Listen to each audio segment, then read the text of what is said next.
दुनिया भर में आतंकवाद का खात्मा करने की प्रतिबद्धता जताने वाला अमेरिका अब आतंकवादियों से ही सलाह लेने लगा है, और सलाह भी ऐसी जो सीधे व्हाइट हाउस में दी जा रही है।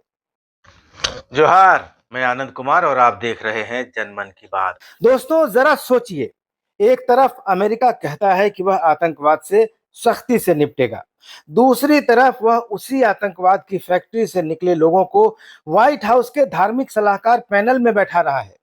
हम बात कर रहे हैं इस्माइल रॉयर और शेख हमजा की। इन दोनों महानुभावों को ट्रंप प्रशासन ने धार्मिक स्वतंत्रता आयोग का सलाहकार बना दिया है।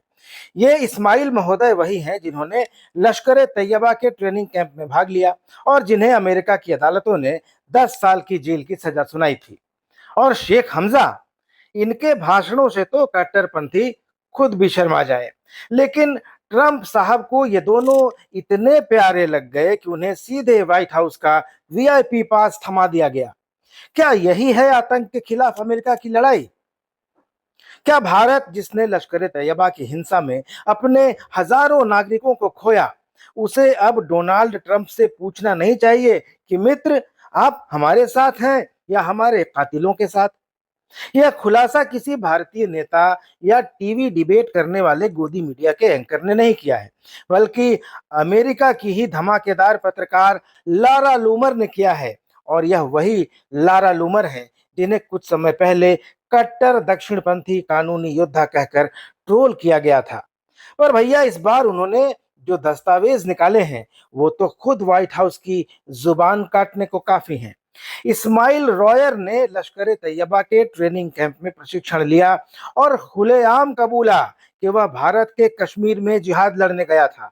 और शेख हमजा यूसुफ के भाषणों को खुद भारतीय जांच एजेंसियां कट्टरता फैलाने वाला मान चुकी हैं।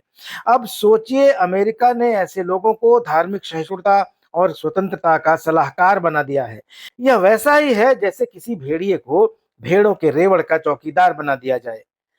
अब भारत सोच में है, क्या वही अमेरिका है ये जो हर आतंकी हमले के बाद हमें कॉल करके कहता है don't worry, we are with you? और अब वही अमेरिका उसी संगठन के आदमी को, जिसने मुंबई हमले जैसे नरसंहार में भूमिका निभाई थी, अपनी बोर्ड मीटिंग्स में कॉफी पिला रहा है? और भारत, वह तो अभी भी क्वाड, इंडो पैसिफिक और मिलिट्री ड्रिल्स में ट्रंप प्रशासन के साथ तस्वीर खिंचवाने में बिजी है। दोस्तों, अमेरिका की इस दोगली नीति को देखकर अब तो यही लग रहा है कि आतंकवाद के खिलाफ अमेरिकी लड़ाई का दावा वो नकली तलवार है जो केवल मंच पर चमकती है, असली लड़ाई में कभी नहीं चलती। लूमर ने अपने एक्स, जो कि पहले ट्विटर था, उस पोस्ट में साफ कहा कि व्हाइट हाउस ने लश्कर ए तैयबा जैसे समूह से जुड़े आतंकवादियों को पैनल में बैठा लिया है। उन्होंने ट्रंप प्रशासन से पूछा कि क्या अब धार्मिक स्वतंत्रता का मतलब आतंकियों की आजादी है? और जवाब में ट्रंप प्रशासन से जो चुप्पी मिली वो चुप्पी नहीं थी, आत्म स्वीकृति थी। अब आप खुद सोचिए, एक ऐसा व्यक्ति जिसने भारत पर हमला करने वाले आतंकी संगठनों के साथ ट्रेनिंग ली हो, क्या वह धार्मिक स्वतंत्रता पर सलाह देने के काबिल है? क्या यह भारत के उन हजारों नागरिकों की मौत का अपमान नहीं है जो ऐसे ही संगठनों का शिकार हुए? वे मासूम लोग, उनकी जान की क्या कोई कीमत नहीं है?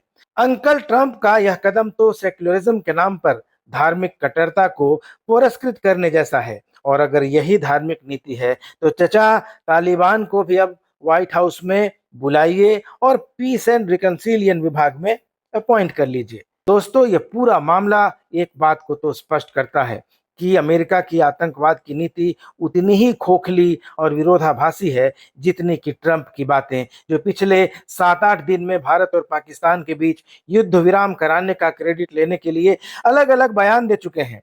भारत को चाहिए कि अब वह अमेरिका से साफ साफ पूछ ले कि क्या आप सच में हमारे साथ हैं या हमारे दुश्मनों के साथ?